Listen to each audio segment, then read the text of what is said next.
George Washington, Part 3, Inventing the Presidency and Guarding the Republic, 1783-1799. Chapter 9, A Farmer Once More. Return to Mount Vernon and the Constitutional Crisis. When George Washington resigned his commission in December 1783 and returned to Mount Vernon, he hoped that his days of public service were largely behind him. In a gesture widely praised at home and abroad, he had relinquished military power and embraced the role of private citizen and farmer. To many Americans, this act confirmed that the new republic would not follow the path of so many revolutions that ended in dictatorship. To Washington himself, it was a long-awaited opportunity to devote his energies to his estate, his family, and the quieter responsibilities of civilian life. Back at Mount Vernon, Washington immersed himself in the details of plantation management. He resumed his experiments with crop rotation and diversified agriculture, shifting away from tobacco and expanding wheat production, milling, and other ventures. He introduced new tools, adjusted field layouts, and recorded yields with meticulous care. As before, he supervised enslaved laborers and craftsmen, inspecting work, planning improvements, and trying to maximize productivity. These years deepened his identity as a practical man of the land, aware of both the promise and fragility of American agriculture. Yet even as Washington focused on his estate, his correspondents and visitors kept him fully informed about the young republic's troubles. The Articles of Confederation, which loosely bound the states, created a weak central government with limited authority and no reliable revenue. Congress struggled to pay debts from the Revolutionary War, regulate trade, or address interstate disputes. Individual states pursued conflicting economic policies, issued their own currencies, and sometimes defied national agreements. Events like Shays' Rebellion in Massachusetts, an uprising of indebted farmers protesting taxes and foreclosures, deeply disturbed Washington. He saw in such unrest a warning that the revolution's gains could unravel if the government lacked strength and legitimacy. What had been won at great cost could be lost through disunity, economic instability, and factionalism. In letters to former comrades and political leaders, he expressed growing concern that something must be done to strengthen the Union. Calls for reform culminated in the proposal for a convention to revise the Articles. Initially reluctant to re-enter public life, Washington was persuaded that his presence was essential to the convention's success. Friends argued that his reputation for integrity and impartiality could help unify delegates and reassure the public that any proposed changes were not a plot to impose tyranny. After some hesitation and assurances that he would not be expected to play a partisan role, Washington agreed to attend the convention in Philadelphia in 1787. At the Constitutional Convention, Washington was unanimously chosen as presiding officer. He rarely spoke during debates, choosing instead to guide proceedings through his demeanor and judgment. His presence encouraged delegates to remain serious and focused and to compromise when necessary. Many participants later noted that Washington's involvement lent the entire effort legitimacy. Without him, the Constitution might have faced greater skepticism or failed altogether. The Constitution that emerged from the convention created a stronger federal government with an executive, a bicameral legislature, and an independent judiciary. It reflected compromises between large and small states, slaveholding and non-slaveholding regions, and advocates of strong central power versus those favoring state autonomy. Public debate over ratification was intense, but for many Americans, the expectation that Washington would serve as the first president eased fears. They trusted that he would not abuse power and that his leadership would help the new system take root. Thus, Washington's attempted return to a purely private life proved temporary. The nation's difficulties and his own sense of duty drew him back into public service. The farmer of Mount Vernon would once again become a national leader, this time not as a general, but as the first chief executive of the United States. Chapter 10, First in War, First in Peace. The First Presidency and Building a Government. In 1789, Washington was unanimously elected as the first president of the United States, a reflection of the extraordinary trust he commanded. He approached the office with a mixture of reluctance and resolve. Aware that every action he took would set a precedent, he was determined to shape the presidency in a way that combined sufficient authority with Republican restraint. He rejected monarchical trappings, insisting that he be addressed simply as president rather than elaborate honorifics, and balanced dignity with accessibility. From the outset, Washington faced the practical task of turning constitutional language into working institutions. The Constitution created the framework but not the details of executive departments, judicial structures, and administrative procedures. With the support of Congress, Washington oversaw the creation of key departments, state, treasury, war, and appointed capable leaders to head them. His choices reflected both talent and political balance. Thomas Jefferson as Secretary of State, Alexander Hamilton as Secretary of the Treasury, Henry Knox at War, and Edmund Randolph as Attorney General. These men formed the President's Cabinet, an institution not explicitly mentioned in the Constitution, but established by Washington's practice. He convened them to seek advice, debate policies, and coordinate government actions. In doing so, he set a pattern of executive decision-making that future presidents would follow and adapt. One of the most pressing challenges facing the new government was financial. The United States carried significant debt from the Revolution, owed to both domestic and foreign creditors. Hamilton proposed a comprehensive financial program, the federal assumption of state debts, creation of a national bank, and measures to establish good credit and encourage manufacturing. Washington carefully weighed Hamilton's proposals, considering objections from some who feared centralized financial power, and ultimately endorsed the core components. The implementation of Hamilton's plan helped stabilize the nation's finances, signaled that the federal government honored its obligations, and laid foundations for economic growth. However, it also contributed to emerging political divisions. Jefferson and James Madison worried that Hamilton's vision favored commercial and urban interests over agrarian ones, and that a national bank stretched constitutional authority. Washington became the arbiter in these disputes, often siding with Hamilton, but trying to maintain a posture above party lines. Domestically, Washington's administration also confronted questions of federal authority and popular resistance.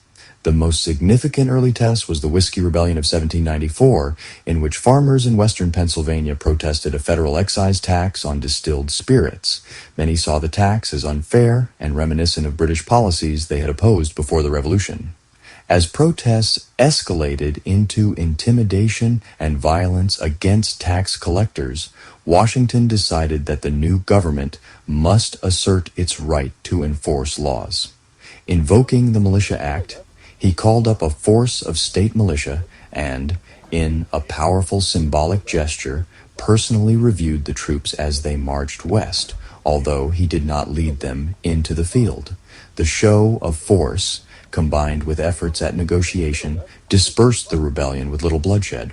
For Washington and many contemporaries, this episode demonstrated that the federal government had both the will and the means to maintain order, while also showing restraint by not imposing excessive punishment. During his presidency, Washington also dealt with issues related to Western expansion and relations with indigenous nations. Treaties, boundary disputes, and conflict on the frontier posed ongoing challenges. Washington supported efforts to regularize relations and define borders, though policies often favored settler expansion at the expense of indigenous communities, reflecting broader patterns in American history. Throughout these domestic initiatives, Washington was mindful of his role as a model. He traveled to different regions, visiting New England and southern states to promote national unity and show that the federal government belonged to all citizens, not just those near the capital.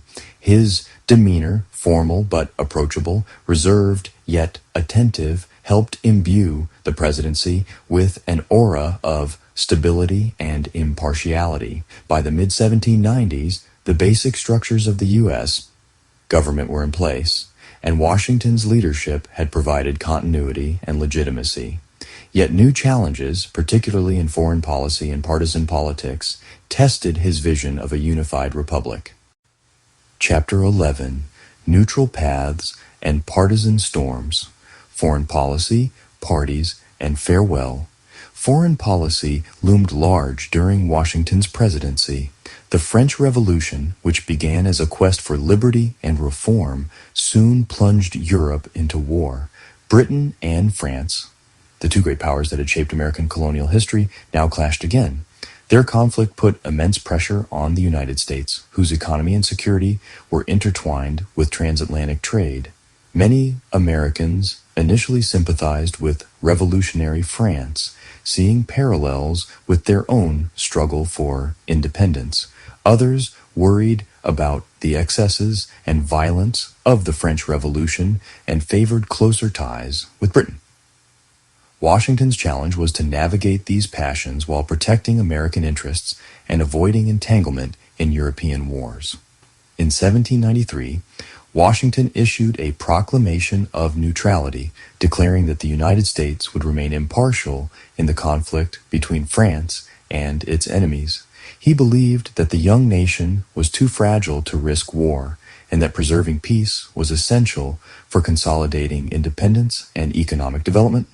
Neutrality did not mean indifference. It meant asserting the right to trade with all sides while staying out of military alliances. The neutrality policy, however, was controversial.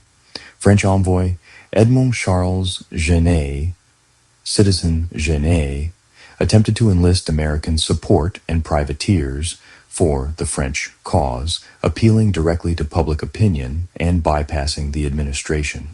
Washington and his cabinet demanded his recall, asserting the government's authority over foreign relations. This affair highlighted both the volatility of public sentiment and the necessity, in Washington's view, of disciplined diplomacy. Relations with Britain remained strained due to unresolved issues from the Revolutionary War and British interference with American shipping. To avoid conflict, Washington sent Chief Justice John Jay to London to negotiate a treaty. The resulting Jay Treaty, signed in 1794, secured British withdrawal from some western forts and provided mechanisms to address debts and trade disputes. But it did not fully resolve all grievances and was seen by critics as too conciliatory. Domestically, the treaty provoked fierce debate. Supporters argued that it preserved peace and stabilized commerce. Opponents claimed it favored Britain over France and betrayed Republican principles. The controversy over Jay's treaty deepened political divisions and contributed to the crystallization of two emerging political groups: Federalists, who generally supported Washington and Hamilton's policies, and Democratic Republicans, associated with Jefferson and Madison, who opposed them. Washington found the rise of partisan politics deeply troubling. He had hoped that differences of opinion could be managed within a framework of shared commitment to the public good, and that the president could remain above faction. Instead, newspapers and pamphleteers attacked policies and personalities with growing intensity, sometimes criticizing Washington himself. Though he retained immense respect, he felt the strain of governing amid ideological conflict and personal attacks. By the end of his second term, Washington was weary. He believed that remaining too long in office could set a dangerous precedent, and that rotation in leadership was vital for a republic. Declining to run for a third term, he prepared a farewell address to the nation, published in 1796.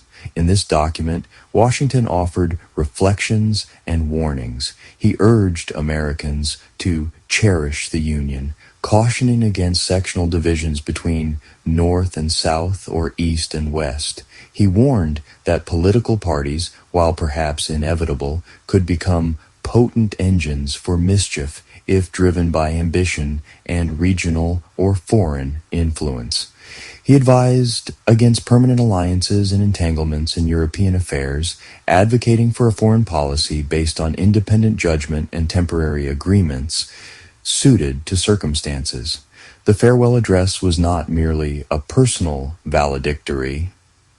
It became a foundational text for American political culture. For decades, presidents and citizens cited its counsel on unity, parties, and foreign policy. While later generations debated how closely the country followed his advice, Washington's perspective shaped expectations about the proper stance of the United States in world affairs and the responsibilities of its leaders. Chapter 12. The Last Years of Cincinnatus. Final retirement, death, and legacy. Having completed 2 terms as president, Washington returned once again to Mount Vernon in 1797. This second retirement, like the first, reflected his desire to step away from public burdens and his belief in the importance of civilian life. Yet he did not withdraw entirely from public concerns. He remained in correspondence with political figures, offering advice and comments on current issues, including the growing tensions between the United States and revolutionary France. During the so-called quasi-war with France, an undeclared naval conflict in the late 1790s, President John Adams pressed Washington to accept a nominal role as commander of a provisional army in case of invasion. Washington agreed on the condition that active command in the field would fall to younger officers, reflecting his continued sense of duty and recognition of his age. The crisis subsided without full-scale war, and Washington did not return to active service, but his willingness to be called upon underscored his enduring stature. At Mount Vernon, Washington managed daily operations and continued his agricultural experiments. He also increasingly confronted the moral and practical questions posed by slavery. While he remained a slaveholder throughout his life, he grew uneasy with the institution. Unlike many of his contemporaries, he made provisions in his will to free the enslaved people he directly owned after Martha's death, and he provided for the support of those who were old or infirm. These actions did not erase the fact that he had benefited from slavery for decades, but they indicated an evolving conscience and set a precedent that some later observers found significant. In December 1799, Washington's health took a sudden turn. After riding in cold, wet weather to inspect his property, he developed a severe throat infection. Over the next 2 days, his condition worsened as doctors applied the standard treatments of the time, including repeated bloodletting and other interventions that, by modern standards, likely weakened him further. Despite periods of apparent improvement, he struggled to breathe and speak. On the evening of December 14th, 1799, George Washington died at Mount Vernon, surrounded by a few close associates and enslaved attendants. He remained composed and concerned about the details of his estate and the comfort of those around him until near the end. His last hours, like much of his public life, were marked by dignity and self-control. News of Washington's death traveled quickly and prompted an outpouring of grief and eulogy across the young nation. Memorial services and tributes were held in cities and towns, and public figures compared him to classical Republican heroes such as Cincinnatus, who returned to his plow after serving as dictator of Rome in a time of crisis. Americans mourned not only the man, but also what he symbolized: unity, virtue, and the successful establishment of a republic in a world dominated by monarchies. Over time, Washington's image became central to American civic culture. Paintings, statues, biographies, and stories, some accurate, others embroidered or invented, constructed a national icon. Tales like the cherry tree anecdote, though apocryphal, reinforced ideals of honesty and moral rectitude associated with his name. Schools, towns, and the nation's capital carried his name, embedding him in the geography as well as the memory of the United States. Historians and citizens have continued to reassess Washington, emphasizing different aspects of his life: his leadership and restraint, his role as a slaveholder, his frontier experiences, his cautious yet effective presidency. Yet across debates, certain themes remain. He was a man acutely aware of reputation, driven by duty, and capable of learning from experience. He used power, but he was also willing to relinquish it twice at critical moments. From his youth on Virginia plantations and survey lines, through his trial by fire in imperial wars and revolution, to his shaping of the presidency and final years at Mount Vernon, Washington's life traced the arc of America's transformation, from colony to nation. From an American perspective, his biography is not simply the story of one man, but a lens through which to view the emergence of a new political experiment, with all its contradictions, aspirations, and enduring challenges.